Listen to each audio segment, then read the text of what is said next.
আসসালামু আলাইকুম প্রিয় দর্শক, আমার মনে হইতেছে বর্তমানে আমি একটি বিশাল জঙ্গলের মাঝে আছি। আপনারা দেখতে পাচ্ছেন আমার চতুর্দিকে প্রচুর গাছপালা, মনে হইতেছে যে কোন একটি জঙ্গলের মাঝে এই গাছগুলো।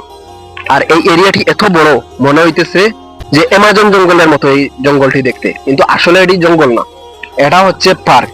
এটা হচ্ছে কাতারাতে অবস্থিত। তারপরে এখানে যে শুধু গাছপালা এমনটা না, এখানে আছে বড় বড় মার্কেট, তারপরে বড় বড় রেস্টুরেন্ট, বড় বড় মনে করেন শপিং মল, তারপরে রয়েছে ওইদিকে ঝর্ণা, অপর দিকে রয়েছে সাগর। আর সব মিলিয়ে আসলে জায়গাটি অনেক সুন্দর এবং অনেক বড়। আর এই পার্কে প্রতিদিন বিকালে মনে করেন প্রচুর মানুষ হয়। আর শুক্রবারে মানুষের অভাব নেই, যেখানে আপনি যাবেন সেখানে শুধুই মানুষ। যদিও এই এরিয়াতে মানুষ নেই, একদম নীরব, কিন্তু ওই পাশে প্রচুর মানুষ। তো আপনারা যারা যারা কাতারে আছেন, কাজের ফাঁকে ফাঁকে একটু ঘুরতে আসবেন, তাহলে প্রচুর ভালো লাগবে।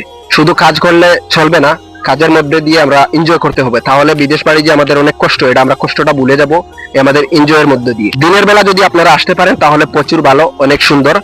আর যদি মনে করেন রাত্রিবেলা আসেন তবু অনেক সুন্দর, তবে রাত্রিবেলা একটু সিনারিটা একটু মনে করেন ভিউটা একটু আপনারা কম দেখতে পারবেন যেহেতু রাত্র। তো বিশেষ করে কাতারে যারা যারা আছেন আপনারা সবাই এখানে আসবেন, ঘুরতে আসলে ভালো হবে, মনটা ভালো থাকবে। আর এখন পর্যন্ত আপনারা যারা যারা আমার পেজটা ফলো দেন নাই, ফলো দিয়ে রাখবেন এরকম নিত্য নতুন ভিডিও পেতে। তো সবাই ভালো থাকবেন, সুস্থ থাকবেন। আসসালামু আলাইকুম।